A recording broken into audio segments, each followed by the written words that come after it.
Comment Jésus, qui est appelé l'agneau de Dieu, Jean 1, 36, par cette offrande de lui-même sur la croix, peut-il enlever le péché du monde? Il convient d'abord de préciser le sens de l'expression « le péché du monde ». La version latine propose un pluriel, peccata mundi, les péchés du monde, là où le grec originel pose un singulier. Il ne s'agit donc pas des péchés en général, mais du péché du monde. Mais quel est-il? Ce n'est pas un péché parmi d'autres, mais le péché dans sa nature la plus profonde, la séparation d'avec Dieu. Le péché est radicalement une rupture de l'humanité avec sa source et donc avec la vie. C'est pourquoi il mène à la mort.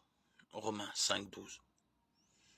L'origine de ce péché est fondamentalement le manque de foi en l'amour de Dieu, en sa bienveillance, en sa fidélité. Jean 16, 9. Lorsque l'homme soupçonne Dieu d'être son adversaire, Genèse 3, 5, il se condamne lui-même à une indépendance illusoire, qui dégénère rapidement en un isolement mortifère. C'est de cet état que découlent tous les autres péchés.